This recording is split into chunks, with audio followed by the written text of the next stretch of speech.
Hey, hey, hey, everybody. Let's see if we're all... Yep, we are good to go. Welcome to Critical Q&A number 456. Hi, everybody. Glad you could join us. I know you have many options, many entertainment choices. So many. For your Sunday afternoons, and we are thankful that you have chosen to join us. Me and my beautiful wife, Melissa. Hello. As you can see, she has now joined me for this episode because she skipped out on us. Yeah, and a couple of critical conversations. Yes, and had some stuff going on. Yes, and so here we are. It is actually quite gorgeous here today. It's quite nice outside. For now, it's supposed to get in the 90s. Yes, it is supposed to be a bit of a scorcher for us. 90s is pretty hot here. Breaking 100 is very rare in Colorado, even though it's kind of deserty here. It happens every once in a while, maybe like once a summer, but like it's not, it's not common. No, it's not common. Anyway, so I look over at the thing here. We're both looking off camera over at the side. So hi. I hope you are. We were contemplating before the show some rephrasing of spectaculicious. We were having a spectaculicious day. Fantasticular, yeah, something like that. Some kind of fantasticular, yeah. Anyway, some kind of wonderful day. This has been a pretty good weekend. We had a pretty nice day yesterday, actually. It was pretty nice out. We actually went out last night to an outdoor mall music venue concert thing and wandered around. Where was that? Down south? Belmar? Yeah, Belmar. So, yeah, I focused in this week, Red Pill. I thought I might try to bring the camera in on us a little bit more rather than out. If this is not a popular view, that's fine. I can pull it back out for our next show. It's kind of locked in at this point. But you noticed a change. I zoomed in a little bit. Again, like I said, not sure. Just experimenting a little bit with different ideas here.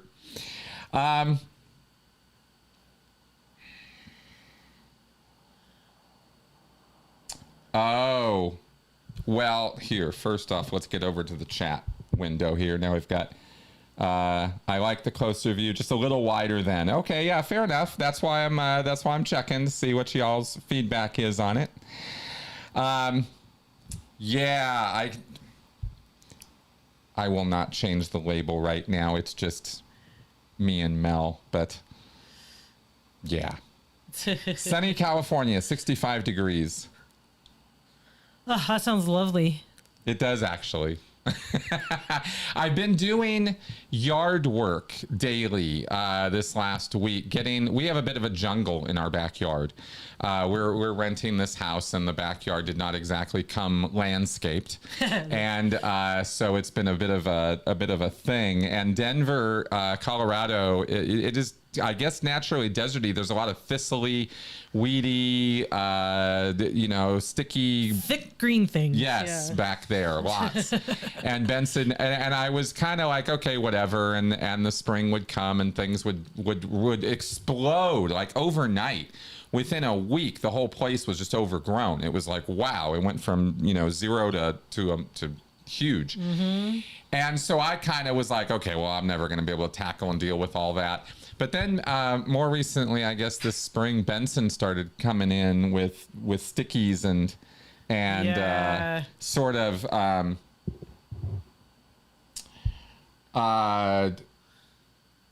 I don't know what to tell you guys. I haven't changed. What do you mean I have facial recognition? There was like a little box around our faces. Oh, I see. Okay. It went away. Cool. Yeah, I look over. I didn't see it. It's always been on. Nothing's changed with my camera. All I did was zoom in the focus a little bit. That's it. Yeah, I guess if there's anyway, yeah. Okay. Yeah, I didn't realize that facial recognition would pop up on the camera like that. Yeah, That's never weird. happened before. That's really Maybe odd. it's a YouTube setting. No, it's definitely not a YouTube Okay. setting, but it's just something I've never had pop up on a live stream before. That's really interesting. You know, I just got more to learn. This every time I turn around, there's some other new thing going on. Yeah. All right. Cool. Let's get the Q&A box started. All Should have done right. that right away. Please. Oops, not all caps. Please put your questions under this comment. All right, there we go. Starting the Q&A. Yeah, I'll bet. Yeah, it must be on the Zoom thing or something. I'll just have to look into that, see what's the deal. You know, it's usually something I do something, I change something, I'm playing with something, and then something happens, and it never ever happens. This is the fun of having live YouTube or live TV, is you can practice it and play with it and spend an hour or two messing with it off live, and then Everything changes when you go live. and then you go live, and yeah, exactly. Oh, now the little squares are popping up. Now it decides to turn off the sound. Now this and that. I'm not even complaining. I'm just laughing at the fact that it happens no matter how much you prep or set up for things. There's always something coming and biting you in the butt. It's so funny. Okay, so we've got both screens up here, and let's get the little chat box going there. Stuart Gorman asked, is there a theme for today's questions? No, there is not. This is open mic, critical Q&A. Ask me anything you want. If I don't want to answer it, I'll tell you I don't want to answer, but ask anyway. Very rarely does that happen. Most of the time, I just kind of plod right into it. Yeah. You know? Oh, question. Okay, I'll answer it. So anyway, no theme for today. X-Cyan asks, Happy Father's Day. Thank you. Did you talk to your son today? How's he doing? And do you plan on visiting him again soon? Okay. No, I did not talk to him today. We don't usually talk. In fact, I'm trying to arrange a Zoom conference with him at some point. But we just message back and forth through Facebook, and so we have not spoken today. And I do not know when I will be able to go visit him again, although it is definitely very high on the list of things I would like to do if and when I get the money to do it, because it took me years to pay off the trip that I took. Australia is expensive. Super. So I very, very much would love to go down there and see him again, but there are no immediate plans along that line. Okay, let's see what else we've got here. This is interesting. Yeah, there's things showing up there, but not but here. not here. That's right. Once again, live. That's right. I wonder. No, I have to do it in this other one. Huh. Oh, now they're showing up. There they go. Yeah, it takes a second to load up sometimes. All right. There we go. All right. Oh, what an interesting question. Young Matador asks, from your experience, did Scientologists from one particular field, doctors, dentists, etc., donate more money than others? Was there then a push from Church of Scientology to recruit more members from these areas? Well, very certainly you put there doctors and dentists. And the professional line of the WISE consultants, getting the professionals, the high end, making a lot of money kind of professionals, which is your medical doctors, veterinarians, chiropractors, dentists. Those were the top four. Obviously, medical doctors and chiropractors I separate for a reason. But medical doctors could include, anything from gyno, OBGYN, surgeons, general practitioner. I saw all of the various medical disciplines, I guess you could say, represented in Scientology, except for psychiatry. Yeah, of course. No psychs. No psychologists, no psychiatrists, but otherwise other branches of medicine, sir, were in there. Wow. That's... And, oh yeah, sure. You know, children doctors, pediatricians. Oh yeah. I mean, my mom was a pediatric nurse. That's true, yeah.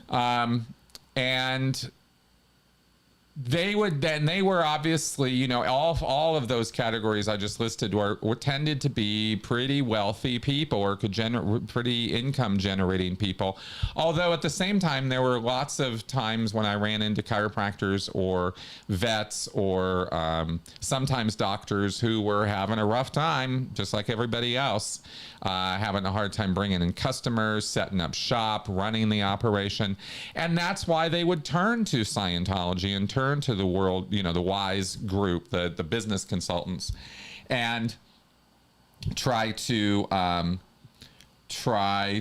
get more business in. And then, of course, when they made more money by organizing their shop, hiring a couple people, you know, doing some basic functions, then the money would go right back to Scientology. So I guess the answer to your question is the WISE consultants, the business consultants. And there were some pretty high-end businesses that got involved with Scientology. I heard IBM was involved at one point. There were some big Russian outfits that got involved. There was... anyway, I've seen a lot of different kinds of companies get involved beyond just the individual mom and pop shop sort of setups or things like that. But more often than not, it was individual practitioners. So, and there was absolutely a push from Scientology to recruit more members from those areas. Yeah, that was what WISE... The World Institute of Scientology Enterprises, the Scientology front group that does business consultation and signs up people for membership so that they can get mediation services and advice and direction from the church on how to run their business. That group, WISE, sort of morphed over into this big profit-making operation for Scientology. In the 1980s and 90s is when was when they were having their boom period, and they still do it. This consultancy still happens to this day, but it's not as big of a thing as it used to be. Okay. Let's see what else we got here. Anthony Spurgeon asks, what is a concept or a direction sci-fi needs to go that hasn't been done yet? Ideas that haven't been explored enough.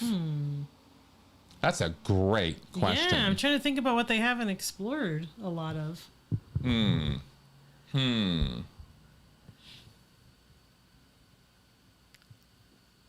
mean...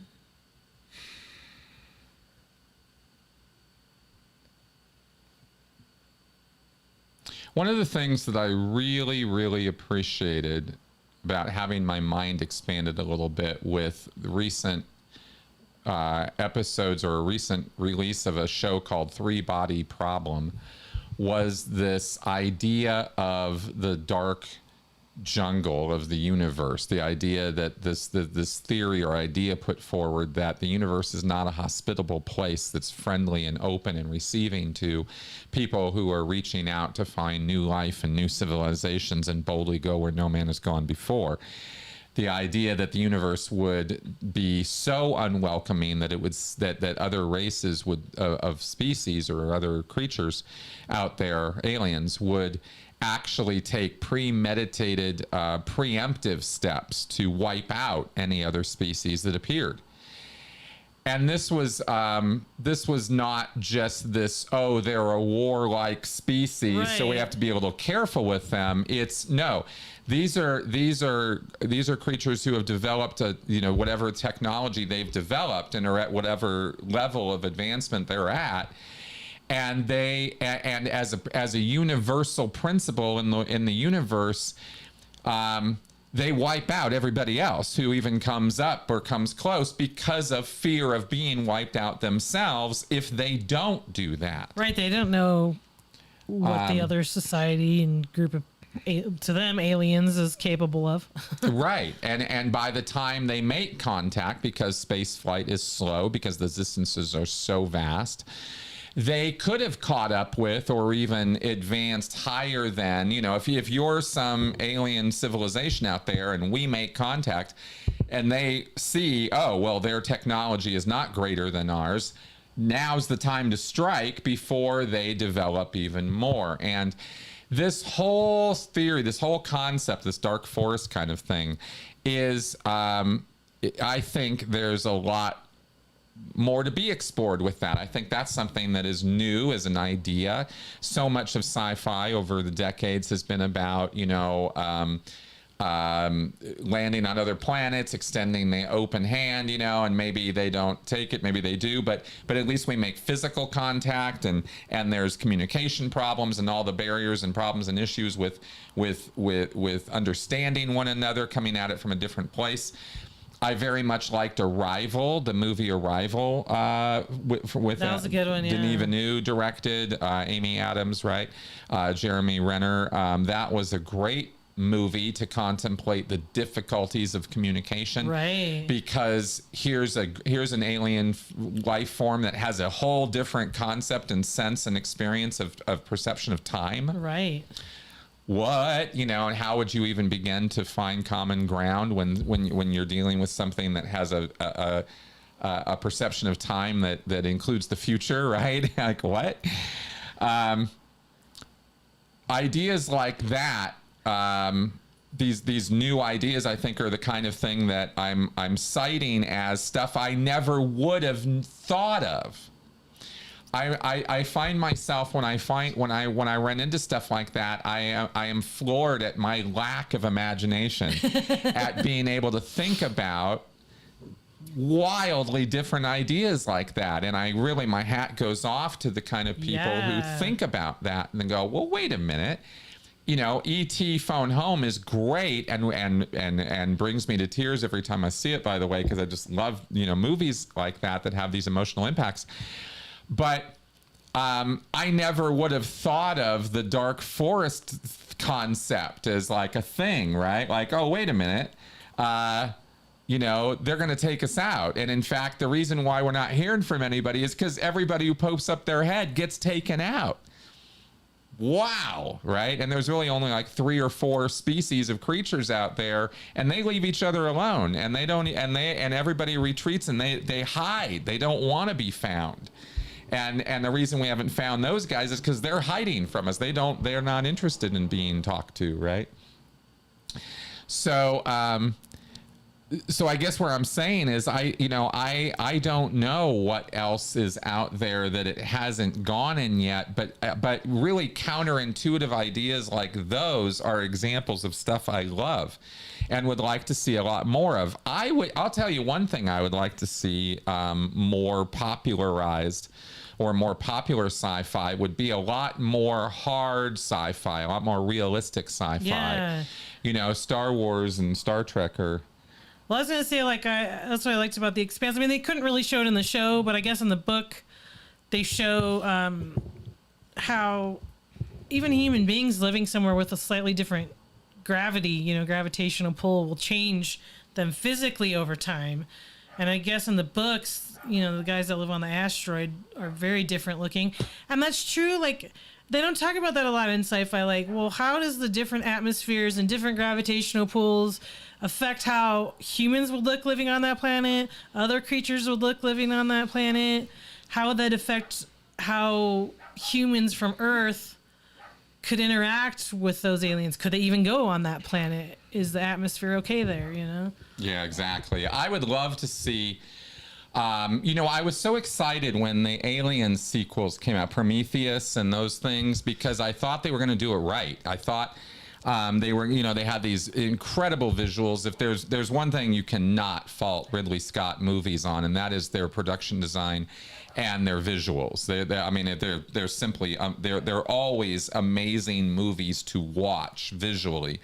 But Prometheus really left their brain in their back pocket. There was so many stupid things in that movie that turned me off immediately.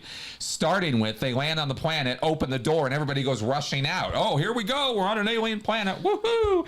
Whoa, anything goes. And these are supposed to be, people who have dedicated their lives to studying, at a professional level, alien life forms or botany or ecosystems and this kind of thing. And I'm just like, this is the most unrealistic bullshit I've ever heard. You would land and spend about a month analyzing the air before you open the door, Like, you really want to make sure you're going to be safe out there. You don't know what kind of, microbes and small little life forms are out there. You don't just pull out your Land Rover and get to it. I'd love to see something more in line of that. The Martian showed that harder sci-fi, let's say harder sci-fi, rather than hard, like totally realistic, but pretty hardcore stuff could be incredibly entertaining, incredibly involving, and could do it in such a way that it would be, this is kind of what it would really look like. I'd like to see a lot more of that, but unfortunately, because of our technological problems now, there's cryogenic sleep doesn't look like it's actually going to be a thing. I've read recently. That makes sense. So the problem of how do you get human beings over the vast distances without doing these multi-generational things that would devolve into a cult and everybody would end up killing themselves in about 3 or 4 generations. Like, how do we solve these problems, or how could these problems be solved, or is what other things could we do? I'd like to see a lot more in that. We've really gone on a roll on this one. One last thing Fluffy Wicket said a minute ago was, what if there was a sci-fi where there weren't alien life? Like, what if we went out there and there was nothing? That would really be something. Of course, then we'd be populating the universe while we were looking. Yeah, exactly. Because we'd be looking for, Goldilocks planets and that kind of thing. But that'd be something if we were all there was. Wow. Yeah. Jesus, but how would you ever? I mean, how long would it take you to even figure that out, given the vastness? You'd at least know for a certain distance, anyways. That you're the only ones. Maybe there's more out there, but like you get so far and you're like, there's been nothing so far. Yeah, I don't know. I think there could be some really interesting things, and I also would love to see. I'd like to see more along the lines of non. How do I put this one? Also, without it getting hokey or stupid or or how do you say it? Banal, stupid, like boring, banal, yeah. Is black holes and dimension and multi-dimensionality, but not multiverse stuff. They dumb it down so much. Oh yeah. I'd like to see some smarter ideas with those concepts, because I think black holes are the final frontier right now, and I'm absolutely. Yeah, there's something about them. I don't know. Yeah, they seem to be quite important to the universe. Exactly, and there seem to be a lot of them. And what's up with that? What up with that? What up with that? Yeah. Stargates, yeah. Anyway, I think there's a lot more potential in some of the ideas that we have come up with.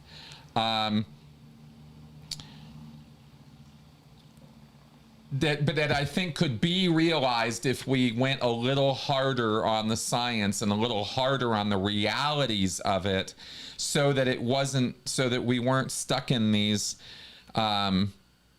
Star Wars style sci-fi shows, which are great, they're fun, but I think we could do more in a harder direction and come up with some fun stuff. I don't know. Yeah, I feel like I've spent way too long on this one, so I'm gonna, even though it's such a great, I love talking about this stuff. That's why. Okay, let's carry on here. Okay, this is a nice, simple Sunday afternoon, consequenceless question. Joe DeCeppo, what is the meaning of life for you? Mel? Oh my God. Way to deflect. All right. I'll be right back. Oh no. What's happening? Okay, so the meaning of life for me, I guess just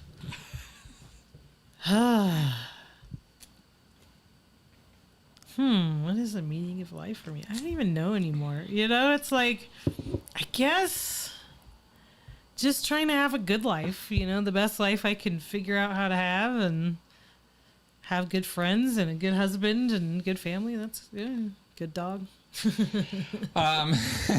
Yes.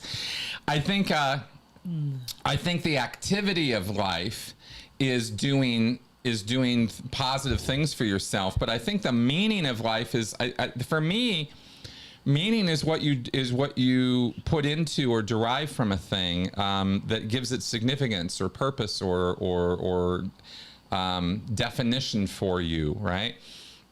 And to me, life has ceased to have any constant or directed or authoritative, like, you know, given from an authority. It doesn't have a purpose or a meaning granted from on high. That's not what is happening here. I don't think there's some higher realm or some God-given or authoritatively given purpose or meaning for us. I don't think there's some path we're supposed to be on as life forms or as human beings, other than the basic purposes of life as we see it manifest, which is to live, to survive, to grow, to learn, to reproduce. I didn't know we were allowed to ask hard questions. Ask anything. I am down for it. So I think the entire concept of meaning and purpose is something we invent. We created it through our social constructs and social hierarchies that we live in, and our egos, the whatever this consciousness is that we experience, creates a need for a future, for there to be consequences of our current actions in the future that are going to be beneficial or positive as we see it, that feed our individual needs. What that purpose or what that meaning is going to be is derived completely from how you view your life. We can give it to ourselves at any time. We can take it away. We can change it anytime we want, because it's ours. We created it. A lot of people will want to give you a purpose or a meaning for life. That's what cult leaders are all about. Religious figures are all about. Philosophy goes in this direction sometimes. But I think ultimately we individually figure it out for ourselves, no matter, whether we accept what somebody else told us and go, okay, well, that's all it is. And we make that decision, that's all it is. Or we go, no, I don't think I want to live with what Pastor John told me or what my mom told me or what I read from L. Ron Hubbard. I think I want to look at this myself and figure out for myself what this is. However you choose it, you come to some place or you come to some decisions where you go, okay, this is what I'm trying to do with my life. This is the direction I'm trying to go in. And maybe sometimes there's maybe a lot of people out there who never have that conversation with themselves until they're halfway through their life. Mm-hmm. And then suddenly realize, wait a minute, what am I doing? What's going on here, right? Maybe that's part of that whole midlife crisis thing that we experience as we suddenly look around and... What am I doing? Who am I? What? Yeah. Like or What have I been realize doing the last 35, 40 years? Yeah. right? Or realizing that what you were told you were supposed to be doing when you were 15, 16, whatever, 8, 9, it hasn't worked out. Didn't pan out. This is wait a minute. I thought I was supposed to, and I thought, if I had the house and the white picket fence and the 2 kids and the 2-car garage that my happiness was going to be assured. And wait a minute, I'm not happy. What's going on here? I don't understand. Okay, adjust, roll with it, and hit the reset button, and here we go, right? Let's do something different. I think that the meaning of life is whatever, in other words, whatever you want it to be or need it to be for you, and it's the sort of amalgamation or collection of all of the little sub purposes and meanings that we give ourselves across all the different parts of our life. I know I want to go to some 8 dynamics categorization system, but the different parts of our life, however your parts are. For me, it's her, it's my dog, it's my living quarters, it's my job, it's what I do with you guys. These are my friends and my family. That's kind of the categories of my life. I don't really have a whole lot going on beyond those things. And so, the purpose and meaning I derive from my life is positive interactions and communications and effects that I can create on those things of my life, and deriving moments of meaning and pleasure in those, and noting it when it happens, bookmarking it, and experiencing it in the moment that it's happening, taking the time, on a daily to sit down with my dog and just play with him and be mindful of the fact that that's what I'm doing, and enjoying the moment of it is part of, for me, a very significant part of the meaning of my life, because it's those moments that for me give my life meaning. I don't derive meaning anymore from distant future goals that I'm never going to attain, like saving the world. Right. That's not carrots you're going to chase into the future forever shouldn't be, the meaning of your life, because when do you get off that hamster wheel? And, you just keep having, then you have a new goal, and well, it's just it feels like it's the kind of goal you can't ever attain. Yeah, exactly. And so that's why I'm sort of saying, don't adopt goals like that, or purposes or meaning for yourself like that, where if the journey isn't meaningful in and of itself, then you're gonna eventually get tired and worn out chasing that goal. Trust me. I mean, this is what I'm saying after 27 years of chasing the save the world. That's the way I'm talking about this is if you spend all your time chasing something rather than enjoying what you're doing, right? I start thinking about Star Wars again, adventure, excitement, never his mind on where he was, what he was doing, right? There's that. I think that's where we get the meaning of life from, and at least I do. And I think that that's all the meaning we need, because I think in the end, I've sort of adopted that view that, that we're all just different aspects, collections of atoms in the universe, observing itself and experiencing itself. So enjoy the experience, Okay, let's carry on here. Ex-Scion, do you think that David Miscavige misses his dad? These are good questions today. I don't know. I mean, probably on some level, right? Yeah. I think on some level he does. Predators, even like David Miscavige, had a dad, grew up with his dad, worked with his dad, had his dad around. Yeah, I think he does probably miss his dad. I don't know that he would. Here's the funny thing is, I don't know that he would let himself experience it, though. That's true. He probably wouldn't let himself feel the feelings. Yeah, I think it would be a voice in his head, a thing going on that he would shut down or deny exists or is real. I think he would not want to be reminded of that, but I think it's there. Because I don't know how you.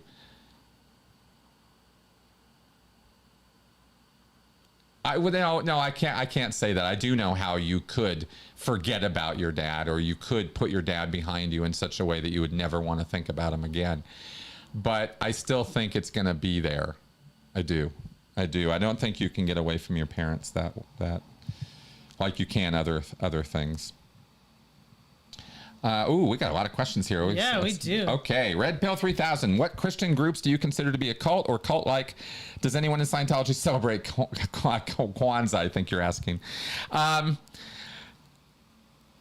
consider certain hardcore literalist evangelical groups to be pretty cult-like. And different names are coming to mind right now, but I don't want to bumble through this and mess up anything. But, there's like Seventh-day Adventists, and there's these certain Protestant groups, there's so many different labels for these groups out there and different denominations. I don't want to mess it up. But let me just describe these groups by saying that, Pentecostals. Oh, yeah, the snake people, stuff like that, right? People who sit there and play with the poisonous snakes and stuff. Yeah. People who are crossing lines of stupidity like that, right? Like dangerous, life-threatening lines. Obviously, I have a problem with the practice of how they go about practicing their extreme version of their beliefs and encouraging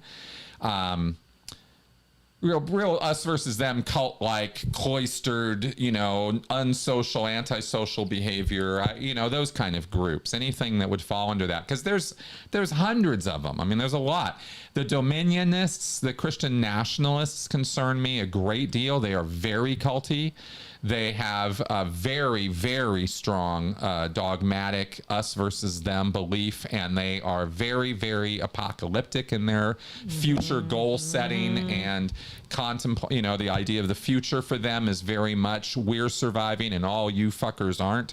And so it's okay if we abuse you, harm you, kill you in the name of God or Jesus or whatever, because hey, this is the salvation we were promised.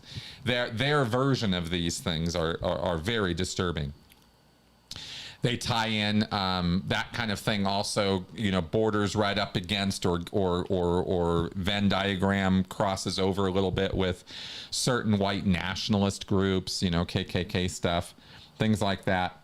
I'm sorry, Jono, that the button is not working for you. That is so weird to me. I'm not sure why that is. I've noticed that you've had a problem with it in the past as well in our shows, Jono, and go ahead and email me about it and maybe send me some screenshots or something, and maybe we can figure out what's going on. I'm not sure right now as I sit here why it's not working for you. Okay, getting back to this answer. Basically groups that fit those kind of descriptions, right? That the Christian nationalists very, very much believe, for example, in the non-separation of church and state, the welding and marriage of church and state, as long as it's their church that's in charge. See? Right, of course. They're no different than the Taliban when it comes to that. They're kind of American Taliban-ish, right? What else do they call those guys?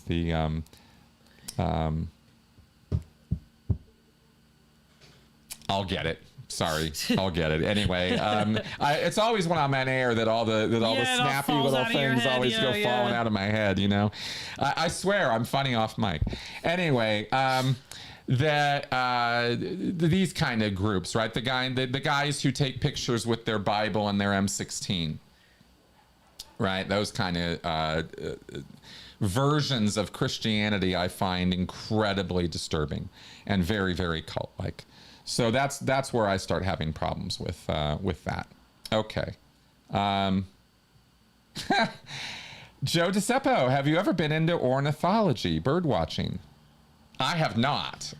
Mel, have you ever been into that? I mean, sometimes a bird flies by and I'm like, ooh, cute, but That's about it. Yeah, no, nothing. No, you get not even a little bit. Oh, I will say this though. I will say this more recently, actually. This funny. You got to ask me like the exact question. I have been watching some videos recently about the intelligence of certain birds. And testing that's been done with certain bird types, certain species down in Australia, for example, where they've been doing work with like little computer tablets, and they get the bird to tap, and the bird is able to virtually discern where, like, they would do a real world test of which bin a piece of food fell in, and then give it a virtual representation of it, and the bird would be able to tap on the screen and decide and show where the food was and get the food. Wow. And it was amazing. And there was also something I watched about crows. That's right. And the language that they use, the fact that these chirps and signs and that the noises they make are a language. They're actually telling each other predators coming, or hey, here's that guy in the blue shirt again, or whatever. Like, they somehow have this signaling system with their language that is very language-like. That's very like, wow, they actually are telling each other stuff.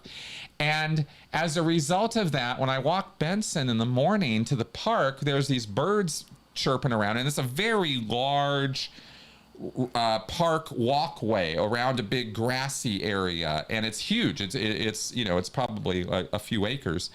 And so the birds, you can hear at the entrance to the park area, there's some birds, and they'll be doing this particular little bird chirpy thing.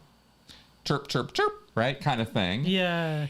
And I'll get halfway around the park, and the birds there are now, they weren't when I first got there. You could hear them on the other side of the park doing something else. But by the time I come around over there, they're making the same sounds. And I'm hearing it all around the park. And I'm like, what are they saying to each other right now? You know, here comes that guy with the dog again, or what?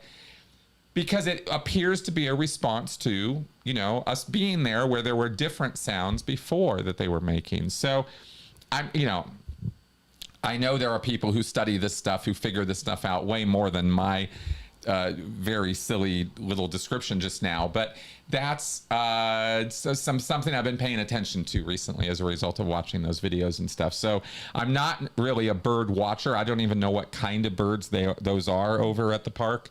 But I was paying attention to the sounds of them, and I thought that was kind of interesting.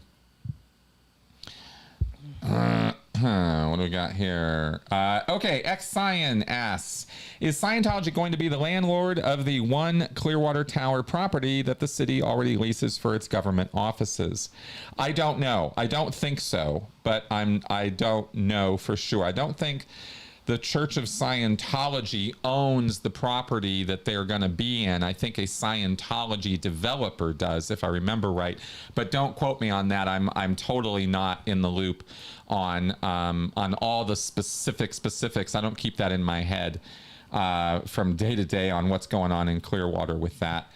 But I don't think the Church of Scientology is actually the official owner of that property, if I remember right. Okay, let's carry on here. Fabian asks, Chris, if reality is just agreement, does that mean that LRH is in favor of transgenderism? Declaring yourself a woman makes you a woman? Reality is just agreement.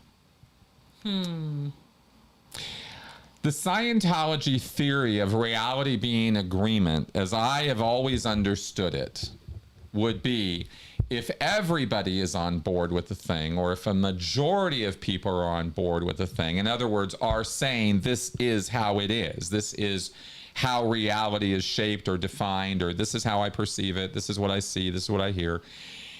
If everybody thinks, in other words, that there's an elephant in the middle of the room, whether there really is an elephant in the middle of the room doesn't matter. If everybody in the room really believes there is, then for all intents and purposes, there is. If you ask them about it, they'll tell you about it. They'll smell it, they'll see it, they'll hear it. they'll react to it. And if they're all agreeing in the same way that in what this elephant is, not just that there's an elephant, but you ask Joe, oh, it's a red elephant.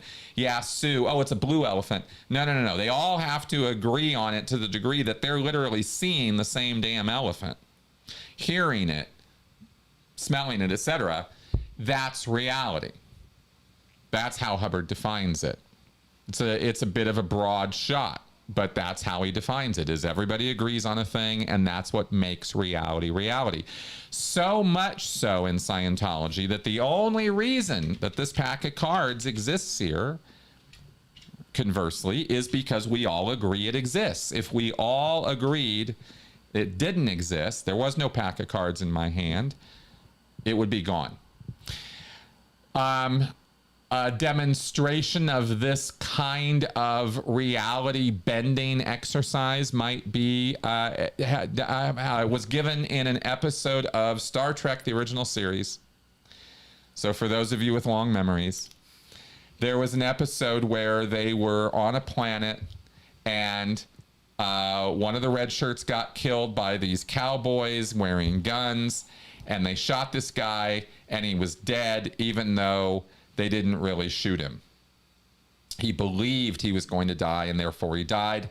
And they figured out that this is what was going on, that these aliens really didn't have bullets to kill them, but they believed they did. And so Spock did this mind meld thing with with Kirk and McCoy and Scotty and whoever else was on the planet, and convinced them that the bullets weren't real, that they were not real, that there were no bullets. It was all just a figment of their imagination.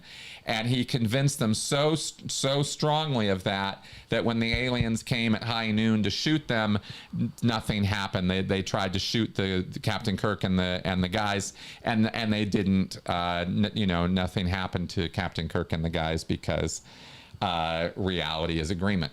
Right? And they all agreed that there were no bullets and therefore they couldn't be shot. So I say all that, and I say, so that's how Hubbard talks about agreement.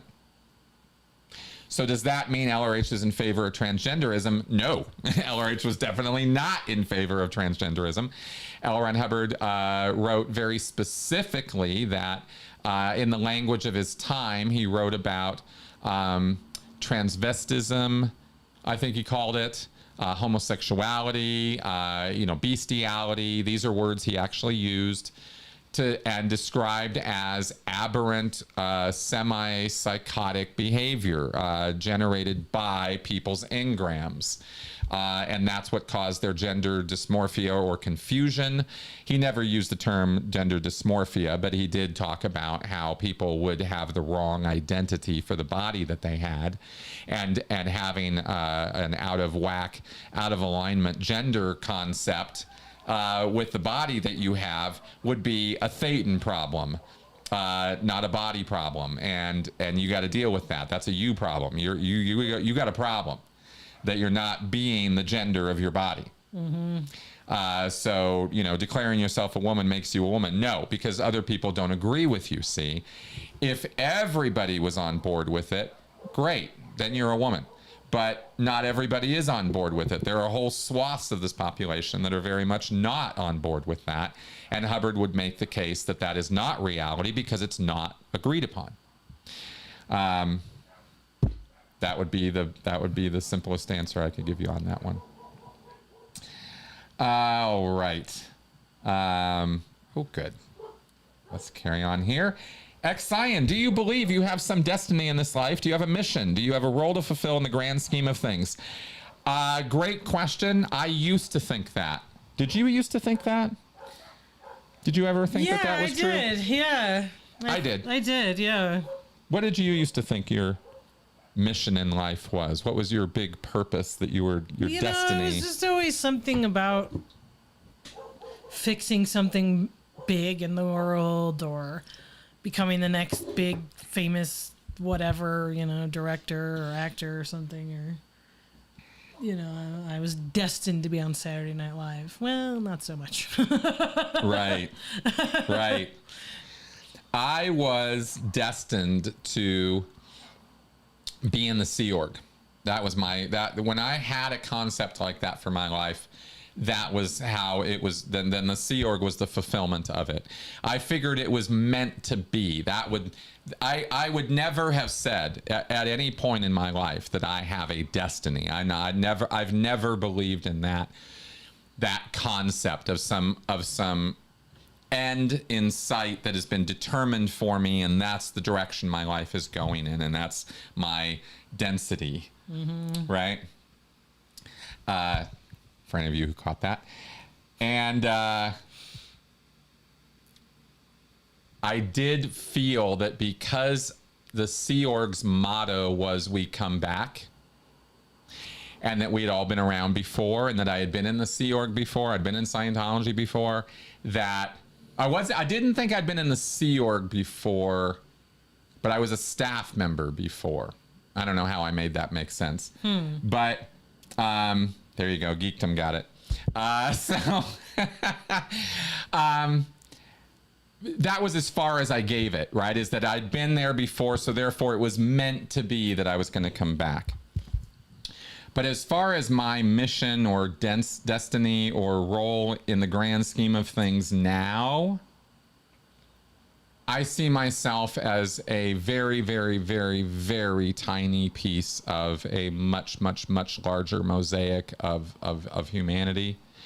And I don't see myself as a river stopper, as if humanity is a river coursing along. You have these great, Alexandrian presidential, these great leader type people who are sort of rocks in the river that sort of can change the course of things for a while. And there's some people who even bend the river, your Genghis Khans, your people who have huge effects on the course of humanity. I ain't that. I am no part of that, and I used to think I was part of that, and that's what I mean about the inflated ego of Scientology and cults. And what cults will give you is they will blow your ego way out of proportion. You are so special. Oh, like special, like a river bending kind of special, and that's just that's gratuitous and ridiculous, because the people who. The funny thing is, very rarely are the people who are actually that aware of that at the time, Okay. Let's carry on here. X-Scion. It's for Melissa. What's the best thing about Chris? And Chris, what's the best thing about Melissa? Let's see, the best thing about Chris, I guess, is curiosity. So he's trying to figure out the next thing and...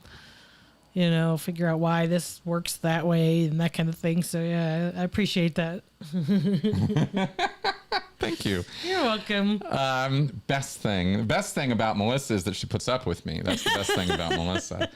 That she is willing to actually live under the same roof with me and want to actually carry on a life is beyond my ability to understand. But so for that, I think she's the best.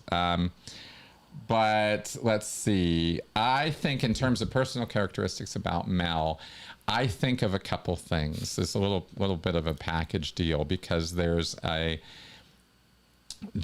sense of earnestness and sincerity and caring and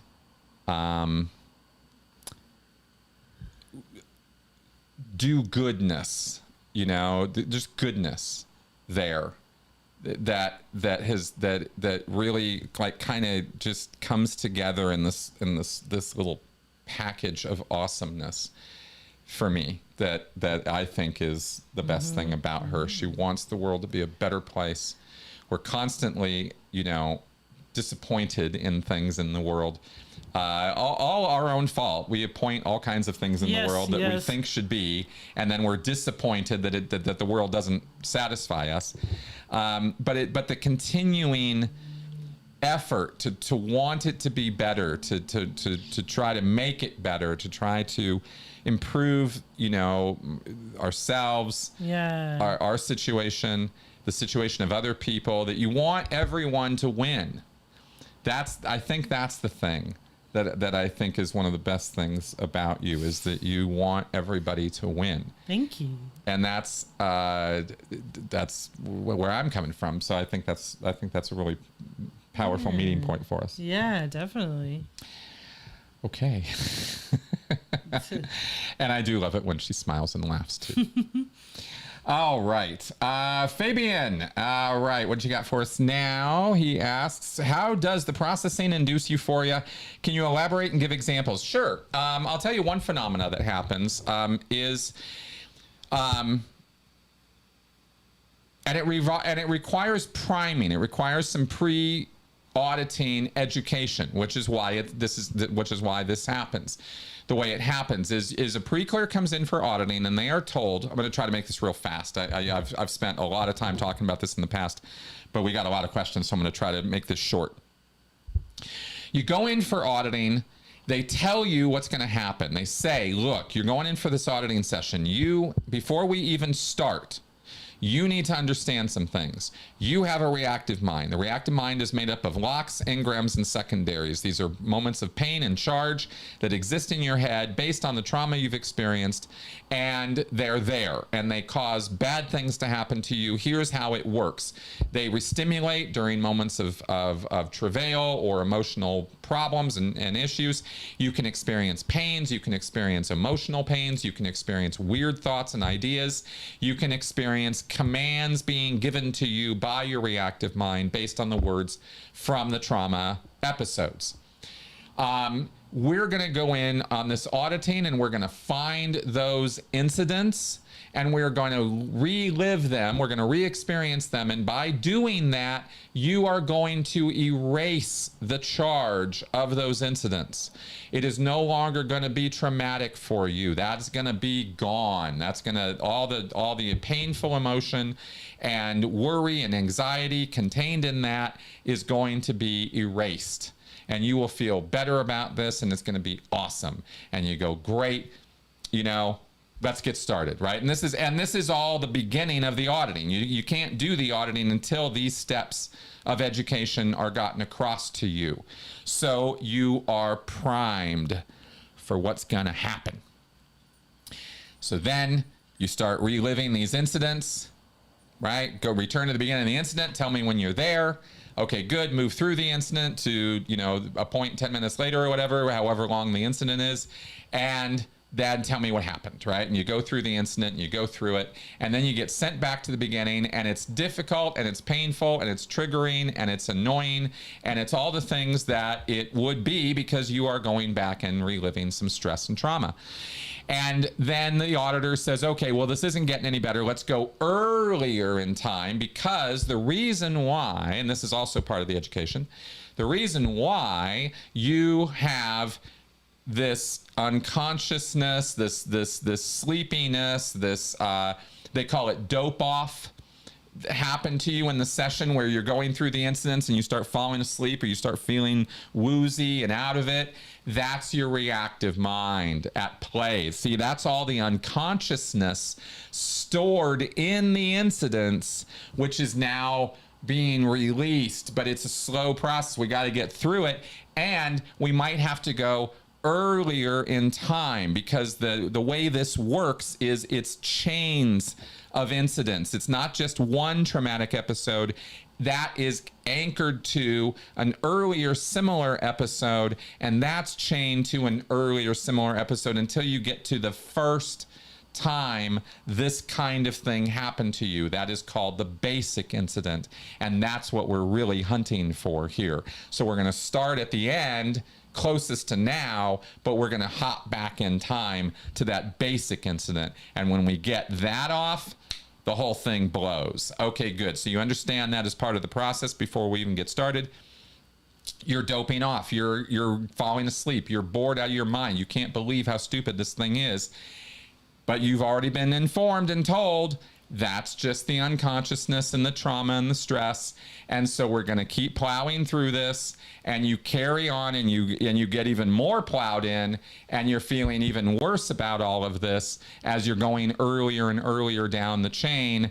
And there's this mental phenomena that occurs, and I forget the name of it. I'm sorry that I have not remembered the name of this phenomena, but there's a thing that happens when a person is put into a trance-like, unconscious sort of semi-conscious state, and they snap out of it, which happens. You get put into this kind of thing, and then somehow you wake up. It happened to me hundreds of times in Scientology. I mean, this is definitely a thing that happens. It doesn't happen just in auditing sessions, is the point, so much so that they have a name for it.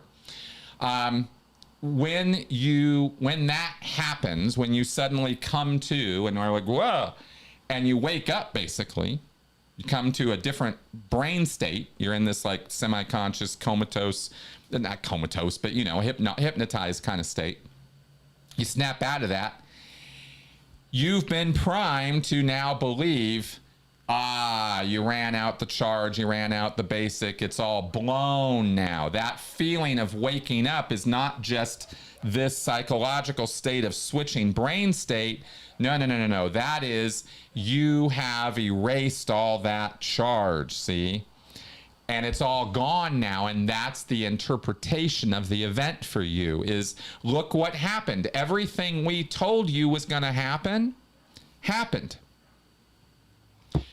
We ran you through this incident, this series of incidents. You got progressively worse as it went. You felt worse and worse and worse.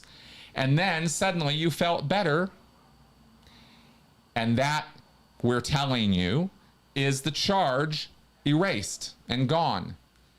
So the proper feeling at that moment is called a release. I feel so much better now. Well, you do feel so much better than you did 10 minutes ago when you were unconscious in the chair. So you're like, oh my gosh, now I don't feel the same about this traumatic episode. Well, of course you don't. You just recounted it like 5 times. Of course you feel different about it, but that doesn't mean that electrical charge stored in sheets of energy around your body suddenly just dissipated. But that's what Scientology will lead you to believe.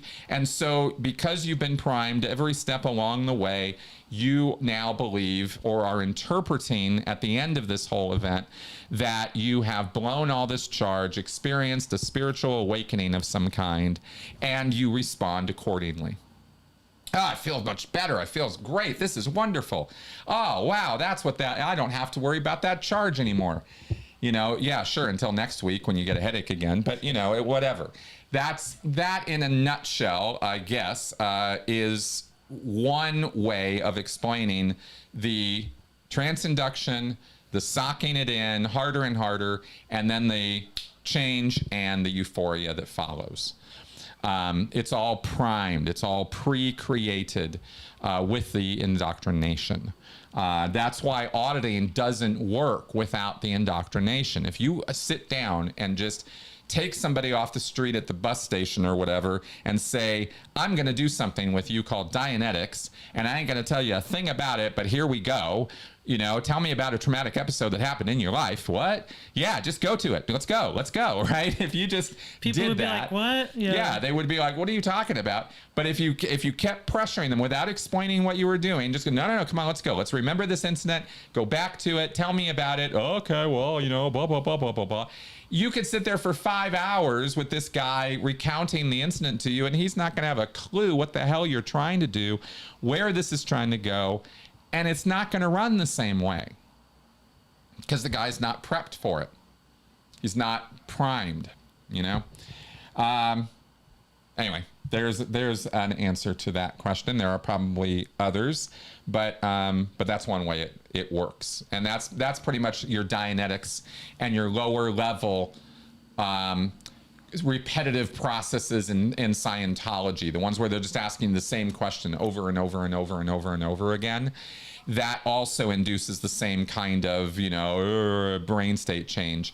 And there's other kinds of auditing that will produce euphoria different ways, like confessional auditing, security checking. That doesn't rely on the unconsciousness snapping out of it mechanism. That relies on the relief that comes from confession. That's a different psychological mechanism. And if you sock people into making them believe that they're responsible for blowing up planets and stuff, you know, they can be convinced to go to euphoric states as a result of that. And that's where that goes. So there's a couple examples. I hope that helps. Okay. Oh my goodness, it's been an hour. Yeah.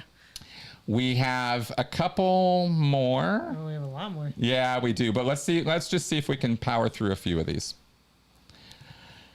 X-Scion, did you already talk about the lawsuit that the family of Whitney Mills filed against Scientology? It states that they prevented her from seeking mental health treatment before she took her own life. I have not talked about that, but it will be something that I am quite sure Tony and I will be talking about in our show today, this week. So when I record with him later, we will be, I'm sure, talking about that.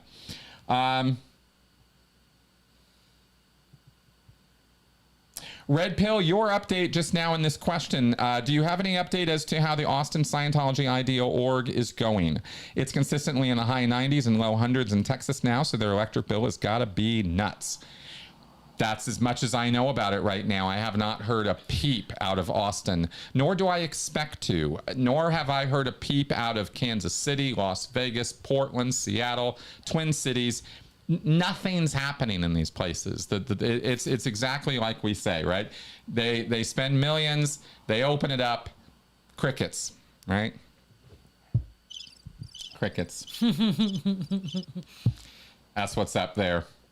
All right, Fabian asks, why do you think the tech, this is Scientology tech, is formulated so complicated? Is there a particular reason? Yes, very simply, the tech is complicated because it keeps you involved in trying to figure it out. Oh, yeah, that makes sense. Basically, right? And it gives you an apparency of it being a scientific, legitimate process because the techniques are also exactly defined. Hubbard goes into such gruesome detail about certain aspects of the mind and life and energy and the dynamics and all of this kind of stuff. And the sheer volume and weight of it is imposing. It's impactful on people. There are many, many, many, many, many people out there who just look at the scope of Scientology and go, well, there's no way this is a con job. Who would do all this as a con job, right? Yeah, I mean, most con artists write a couple books, do a couple lectures. You know, maybe they're around for years and they've got, 50 or 100 lectures or something. 5,000 recorded lectures, thousands of pages of bulletins, 20, 30 books. What the hell? Nobody just makes all that up. Yeah, they do. Yeah, they do. If they're L. Ron Hubbard, they do. So that's part of the reason why, right? It's just very imposing.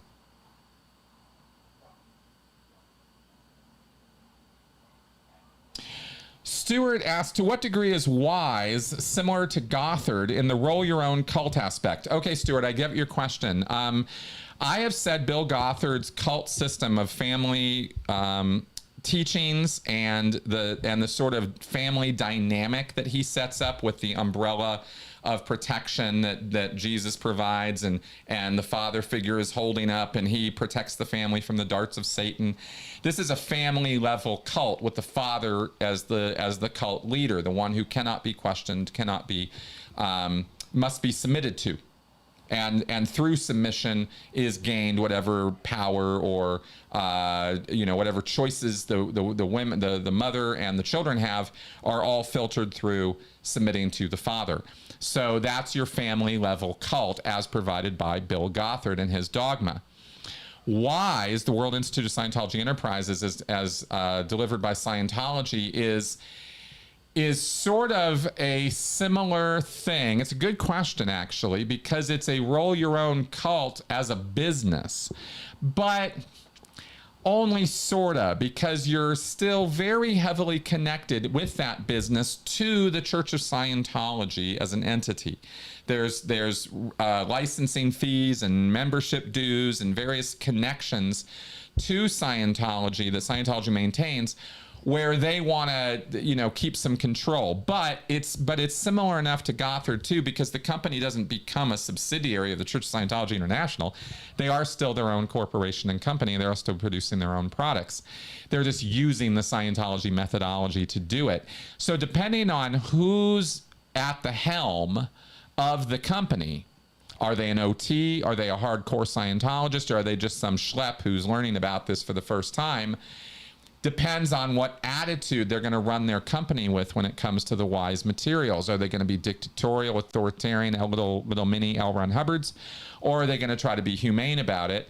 And when they put in statistics, they're not going to, tell people they have to be up till 3 a.m. scrubbing the bathroom because they didn't have their stats up. There are some companies that run themselves, that conduct themselves that way under the WISE thing. So it depends an awful lot on who's in charge of the company, but it is similar that way to the Gothard model in that you can take the WISE information and methods and turn your company into a real hellscape. You can totally do that. Okay, let's do this one last one, and then we're going to wrap up here. Looking over a few of these here. I know. Oh, okay. All right. Let's just finish up with this one. Ex-Scion, what are your biggest joys in life? Mel? Writing, reading, watching movies and TV, going out with friends, hanging out with Chris, walking the dog, all those kind of things. You have a lot of joys.